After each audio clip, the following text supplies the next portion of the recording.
Hello. Hi, Jeff. Thanks for talking to me today.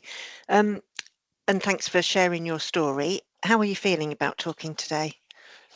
Yeah, I feel okay. I feel okay to talk about this, share my story. I think maybe a few years ago, I probably would have struggled to talk about it, and I'll obviously explain why, and how I've sort of been able to deal with this for so many years. And as the years go by, I'm sort of getting used to talking about it and being more comfortable, and sort of sharing my feelings and my experiences with it all. So yeah, I'm okay to continue.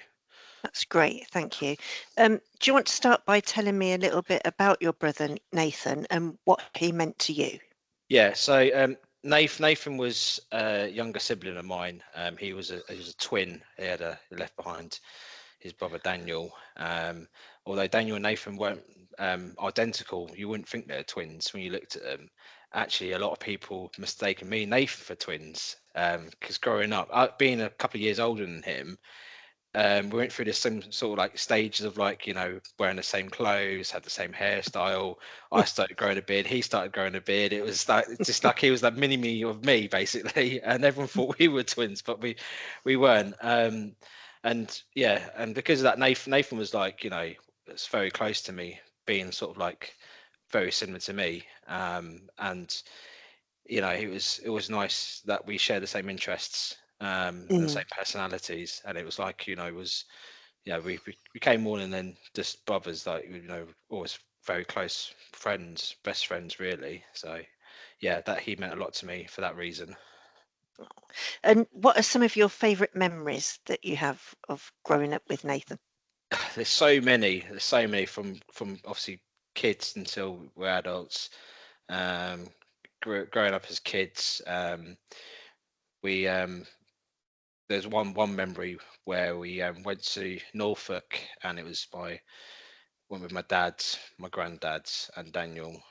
We stayed in a like static caravan for like a long weekend, I think it was, and we stayed not too far from Wroxham, and never been to Wroxham before. And my granddad was like, "We're gonna go to Wroxham." I was like, "Okay," and didn't tell me anything about it. And then we got to Wroxham. He's like, "Jeffrey, did you know that Roxon is owned by a guy called Roy?" It's like, "What are you talking about?" And me and my brother look at each other, was like, "You having a song?" Because my granddad was a joker, and he used to joke about everything. And he's like, "There's Roy's Toys, there's Roy's McDonald's," and I was like, "Oh, it actually does say Roy's." So he was absolutely gobsmacked that there's a place called Roy's of Wroxham. But obviously, growing up, no, it's not actually Roy's of Wroxham. It's called Wroxham. And we went on this miniature railway in Wroxham, and we sat in the back cabin. There's a photo of me, Daniel, Nathan. It's actually my cover photo of my Facebook. If Yeah, you ever do see it, and I know it. yeah, yeah, and it stopped at says platforms, and every platform, the the ticket officer would come round, and he would like shout, "Tickets, please!" in like a really like high pitch, like over exaggerated English accent, and we just absolutely, all three of us just giggling to each other. And every single time we stopped, it was the same. It was like he rehearsed it like every day, and he was repeating that and we was absolutely chuckling to ourselves. So that was a really good memory of with Nathan growing up. Mm, And we had a really good holiday, and that's the first time I think I had access to my own camera, because my granddad gave me a really old camera, and I put some film in it, took loads of photos. I've got loads of photos from that mm, from that trip. Another memory is growing up, um, when we got into our teens and adulthood. We had a very sort of similar taste for music and football, especially same taste of music. We, like the same bands. Went to gigs together. Went to quite a few in the past. The last one we went to was one back in February, February 18th, 2020. So just before COVID hit, and we went to see one of our favourite bands. So actually, one of our favourite bands, band called Hawthorne Heights and Silverstein were headlining, and Hawthorne Heights won first.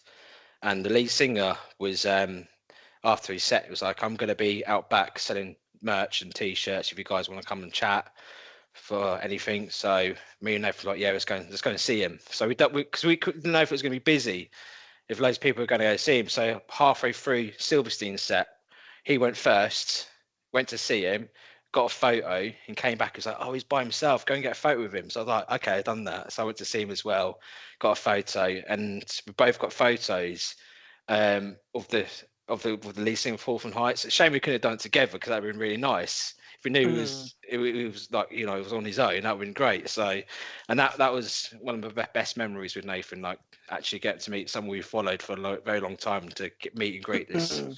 this lead singer. So yeah, that's two of the great memories from with Nathan I had. Really nice to hear them, because music's very important to you, isn't it? And I understand it was to Nathan as well. He was in a band, wasn't he? And didn't you continue some of the work that he'd done? So yeah, so Nathan he was in a band at school, and that sort of fizzled out. And then he sort of went to sort of solo music. So he got into like hip hop and rap. I met a guy called Tony from California.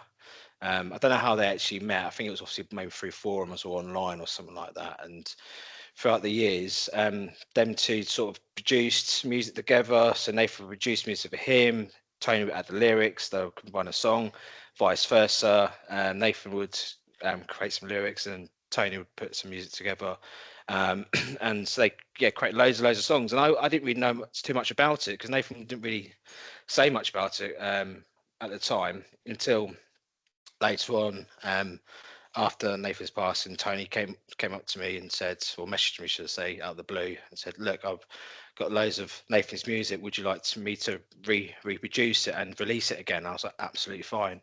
And luckily, I had all of Nathan's old stuff that he saved on his computer, so I sent that all over to him, and he re-released tracks. So since last 3 or 4 years now, we've released a couple of albums, a few EPs, some singles. He's still going to be releasing another album soon, which is really good. So yeah, he was really passionate about it, and yeah, he just didn't really show it as much to me as I think he wanted to, because I think he was probably a bit sort of maybe embarrassed, or he was a bit shy about it. But he was really talented, and the stuff that he Yeah, he wrote and produced was amazing. So I'm glad that we're still keeping that alive for him, which is good.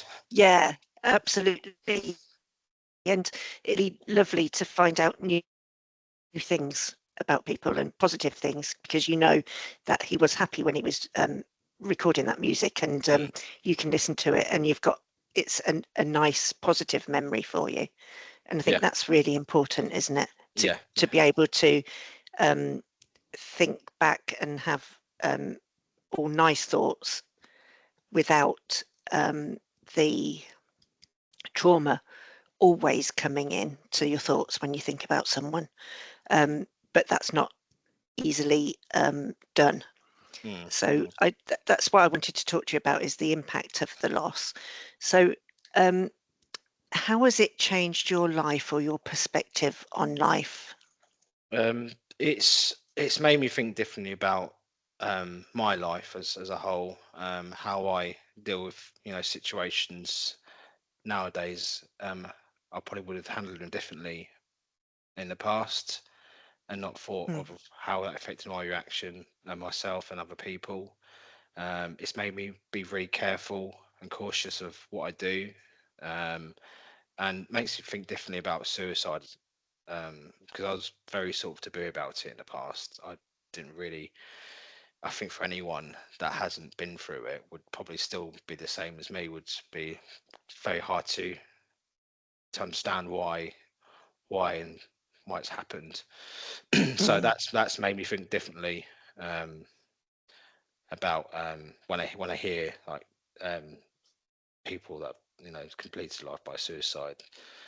I just think back to obviously what Nathan's going through, and I can sort of really understand what that person's gone through and the people it's affected, what they're going through. mm, And it's amazing when you meet someone that's gone through the same journey as you, and you find that connection. Um, I actually met someone out of the blue from a classic bike meetup in St Neots, and he was just filming for his page, and he had a T-shirt wearing Jack's back, and I got talking to him. I was like, "Oh, what's your T-shirt all about?" And he said, "About it's a charity I've founded for my brother." And I was like, "Oh, okay, okay. How do you mind how your brother lost his life?" And he told me. I was like, I said to him, "I'm really sorry. I know exactly what you're going through." We both exchanged our stories, and Mm. I'm getting goosebumps thinking about it now. I'm talking about it. Yeah. It was like for like. Our stories were very similar, and I found since Nathan's gone and what I've gone through, finding people like that, it just makes me feel. Um, I almost feel like I feel better about talking about it more to Yeah. other people, and going forward now, Mm. I don't feel ashamed or afraid to talk about it to anyone. So Yeah. that's what I'd say. That's changed my perspective on my life and going forward, really. That's fantastic because I know um, you're very open and supportive, and I think you're helping to dispel a lot of the myths that build up around suicide. People think they know a lot about it and make a lot of assumptions, but actually, when you are affected by it or when you learn more about it, then you have a lot more empathy for the people that are left behind and the people that have chosen to end their life by suicide. And one of the biggest things is for me, I think, is hearing people say a lot, "Oh, it was such a selfish act." It's not selfish, and often the person who leaves us thinks that they're doing an unselfish act by believing that everybody would be better off Mm, if they sorted mm, an exit out for mm. themselves, shall we say. Yeah, Um, yeah, and then there's lots of planning that might go into it. But why we're talking here today is to sort of bring up subjects that are taboo, like you said, um, to encourage people to start talking about suicide and to get people to realise that if they're worried about someone, don't ignore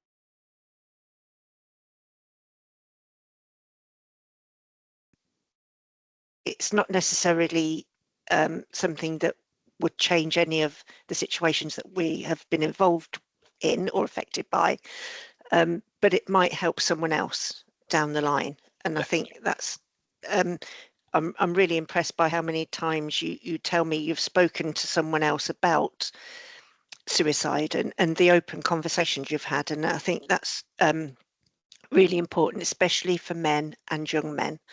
Um, Women and girls seem to talk more about their feelings, but there is a big movement now for men to talk more because statistically, that is the group who are more likely to be affected by suicide, which is a real shame. Yeah. So you've got a tattoo, haven't you? Which is about suicide and carrying on. Can you tell us about that, please?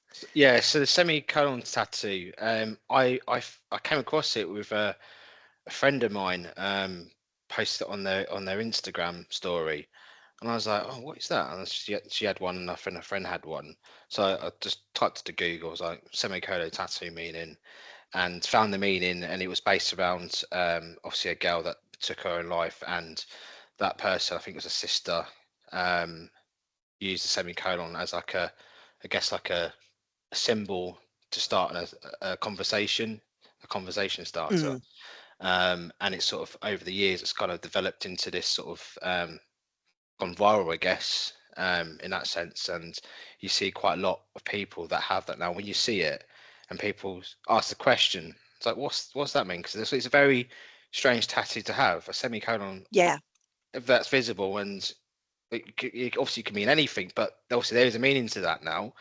And the first time it happened to me, when I went to Twickenham to see Army versus Navy, rugby match, and after the game, we went to an after party, and there was a guy talking to me. He's like, "Oh, was that tattoo in your thumb me?" And I explained to him what it was, and I was like, "Oh, right, okay, I get it now. I'm really sorry for your loss." Blah blah blah. And I was like, thank you for asking. It makes, I guess it Mm, kind of helps you be ready to speak to someone about it, because where you got that tattoo, you're ready to say why you got that tattoo and what it means. It doesn't have to be a yeah, tattoo. It could be, obviously, be a sticker, it could be a pin badge.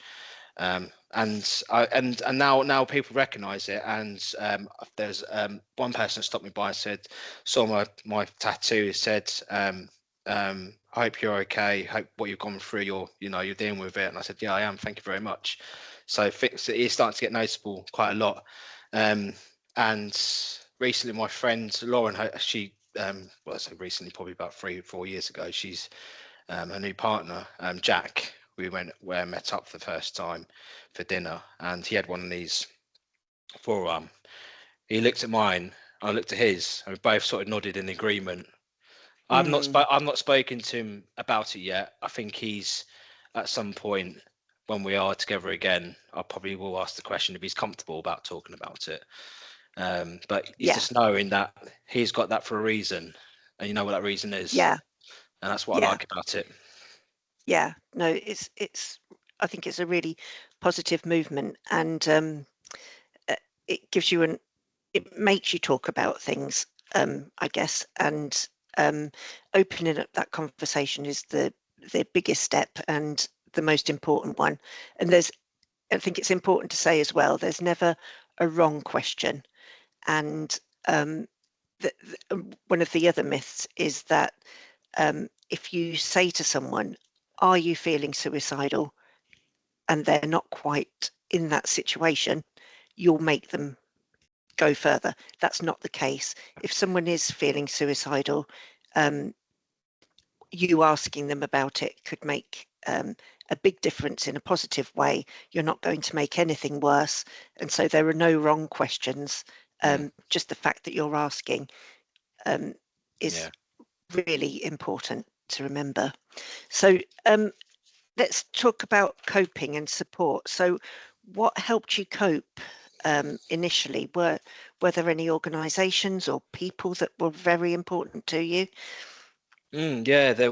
So as soon as it happened, I guess I didn't really grieve at the time. I was so focused on planning his funeral, um, getting that sorted, and then went straight back to work. His funeral, I went literally straight Friday. His funeral's on the Friday, the 2nd of July, and I went back to work on the Monday and just carried on as normal. Like, I thought, I'll get through this. And then I had a complete mental breakdown in September of that year, and I just didn't know how to deal with it. And I was just like, I'm completely at loss here. Like, what do I do? I thought, I didn't think I'd be okay. I just didn't know how I'd grieve and how I would get through it, until that point Mm, when I was like, okay, I need to do something about this. Uh, I remember I had the breakdown because I was out with friends, and I just I was absolutely fine, and then I just almost had like a mini panic attack, I guess. Um, right. and then my friend's like, "You okay?" I was like, "Yeah, I've just had this overwhelming um emotion has just come out of nowhere, and I can't deal with it." And they said, "Okay, we looked at support," and I was like, "No, I haven't, but I think I should." And that's where I got in contact with Westfield Health, because I've used them in the past, but not for this. I wasn't too sure what to do, so I gave the hotline a call, and I said, "Okay, that's fine. We'll send you a link, a form, and you obviously write in what you're dealing with, and then someone read that and get back to you." Within, I think it was a day or so, I got a call back from a counsellor who works with Westfield Health, and sort of spoke to me about what I've been going through, and then they obviously signposted me to sort of different counselling options. And the first one they said is try bereavement counselling. So I done that. So I got a counsellor, local counsellor, in Peterborough, and saw her I think for 9 sessions, I think it was, and went through the process of how to deal with grief. Got through that, and that really helped. Um, that really helped a lot. Got through that process, and then Mm. a year later, um, I was okay, and it got to the obviously first year anniversary, and just completely struggled. I was a mess for a week. I went into work thinking I'd be okay, and it just completely hit me, and I just said to HR, I was like, look, I need to go, and I was very understandable and said, look, it's not going to be easy. So I went home and just didn't sit at home and mope about it or cry about it all. I just started doing things like just started painting and decorating and stuff like Mm. that, keep myself busy, which helped. Mm. And then I looked at bereavement, other side of bereavement counselling. There's a company called Cruise Bereavement. They're sort of more like telephone more than one-to-one. So I spoke to them on the phone. They Right. suggested join a support group. So I joined a support group. That really helped. There was 4 other people, I think, in my group, which was one thing that was really alarming about the support group is all of these women were women, and every person they were talking about was either their partner, their son, their brother. So, as we said Mm. before, the statistics show that it is suicide rates are higher in men. But it really helped me because they've been on obviously different journeys. One had literally just had it happen a couple of months ago. One was 2 years, one was 3 years, one was 4 years. And the advice that I took from that group was the first year, just complete write off. Don't even think about you're gonna be okay. Second year, you start to understand what's happened, why it's happened. And then the third and fourth year, you start to almost get your life back together and deal with how that find a way of living with it, I guess. Yes. Um, Yeah. and that did really help. Um, and I went. It's just waves. It comes in waves of emotion. Peaks and troughs, as my cancer called it. You go from a really high dose of feeling really positive, really great, and then you go down into a sort of state of depression, and it's really hard to get out of that. But you get back out of it again, and it's sort of then after a few months, years, how long it takes, it starts to even out, and you're almost like Mm. one sort of level, which I am now. And then I had another course of therapy, which was CBT, which is cognitive behavioral therapy, and that really helped. That helped me to understand that I was going through a vicious cycle of these emotions, and it was finding a way Mm. to break that cycle. So it was like doing things that I would not normally do before, or setting myself goals and targets and things that I wanted to achieve in life. So looking at that really helped. Um, And we we now you've said that we can see it with your work at work certainly, and with your band as well. So that's really heartening to see that. And it's right what you say. Um, you don't get over something like that, and but you do learn to live with it. It becomes part of your future because something that massive has happened in mm, your life, and but you can make it a positive part of your future, like you are by helping other people. But that doesn't mean that you stop being kind to yourself about it, because there are still going to be times when you hear a story, you might see a scene on TV, so hear some music, something might trigger those, and it is really important to still be kind to yourself. So it mm. when you were having that range of emotions, when you felt low, did you still feel able to talk to people about it? Not the first sort of couple of years. No, I did struggle to sort of explain to people how I felt and what I was going through. I guess people kind of knew anyway. Mm. But as the years have gone by, I found it easier to talk about when I'm feeling low or something's really upsetting me, and I can sort of open up and explain why this is. Mm. Because I would go through a time where I would not say anything at all, and I still do to some degree. Um, and just to go off topic on that, um, I went for a um, what did I call it? A rebalancing massage. I think that's the word, or a therapy massage. It was Uh-huh. we got it for a Christmas present. Uh, for my mum, and we went in June, and I didn't know what to expect. So Amber went first, and she said, "You're going to really look forward to this." I was like, "Okay." So Irene, her name was Irene or Eileen, I can't remember. Um, Mm. she started with a massage, and straight away she said, "You feel really low. You feel really tense."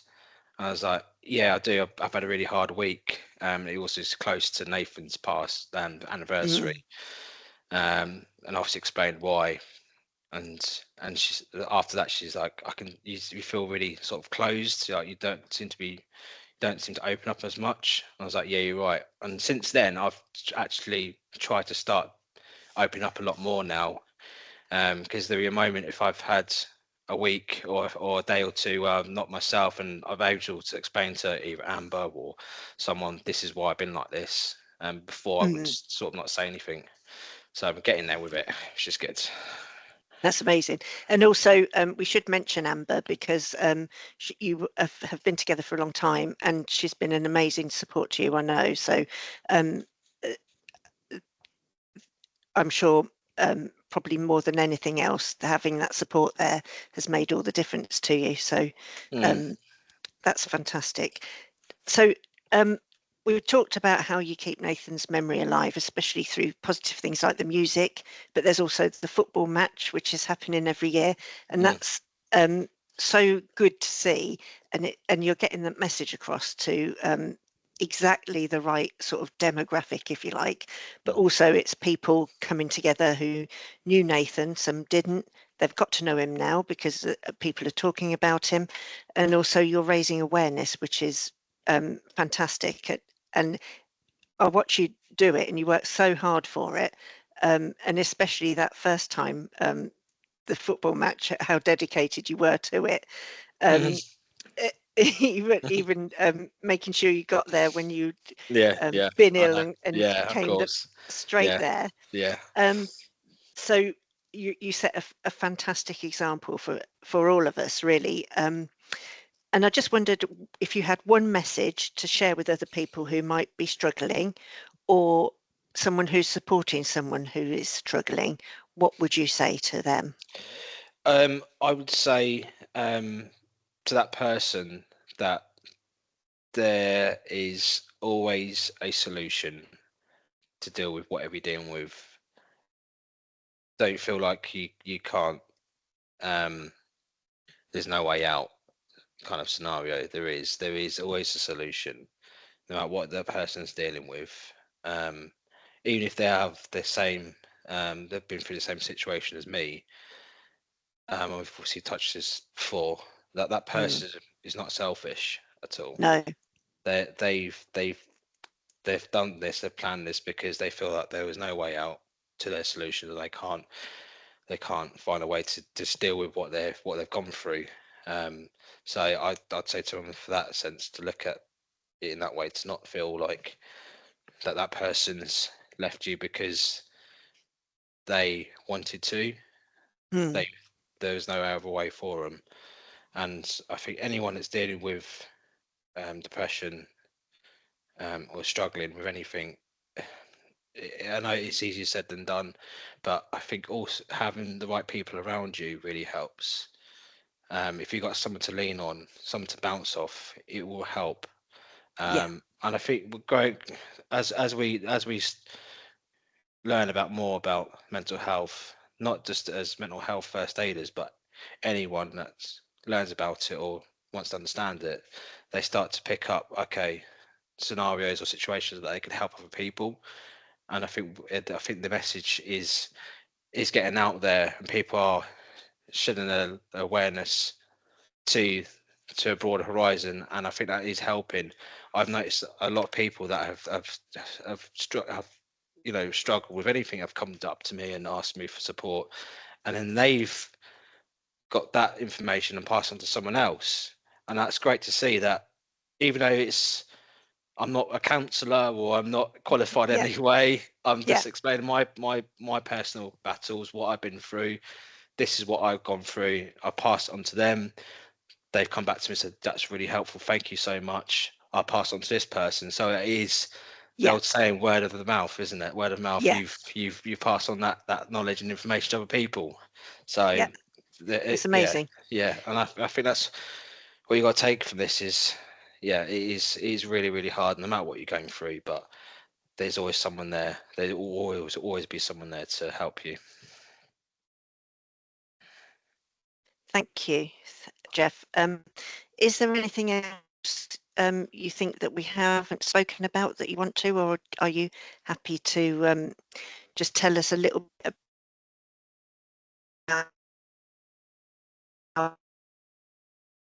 suicide prevention, which reasons why we're making this video?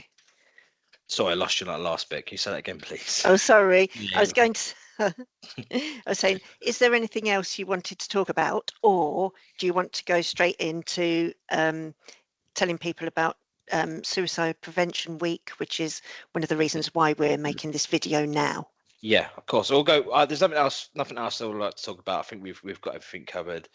I hope this video, helps whoever watches this. And it's always good to talk about it, and I hope it really does help for anyone. But for the Suicide Prevention Week, or the day itself, which is the 10th of September every year, and we've been doing this for the last 3 or 4 years now, and each year, suicide support networks, charities will look at different aspects of suicide and how it affects certain people, the statistics, the reasons behind it, things that you never think about, and it's just we're promoting that to shed the awareness to people that are sort of still feeling are still taboo about it all, and we're Yeah, applying that information. So look, these are statistics. These are things that you probably might want to read that might help you. There was one that one topic they picked up this year. I think that was for mental health first aiders, was the statistic of the persons or people or the groups that are affected by that one person that's completed suicide. And I think it was, for every one person, it was 7 people are affected. And then you times that by how many deaths there were in 2023. You times that by 7 people. That's a lot of people it's affected in those years.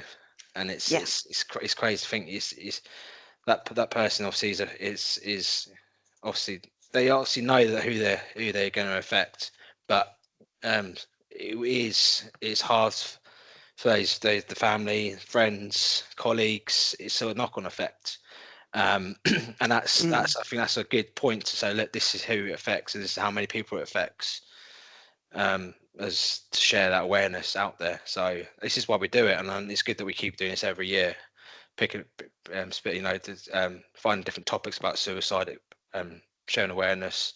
Last year we done the suicide, the semicolon badge, yeah. which was quite good. Quite a few people asked me about that, so I'll be wearing it Excellent. again. I'll be wearing it again next week. That's brilliant. Yeah. And we will be sharing some resources about the subject this year is about opening conversations.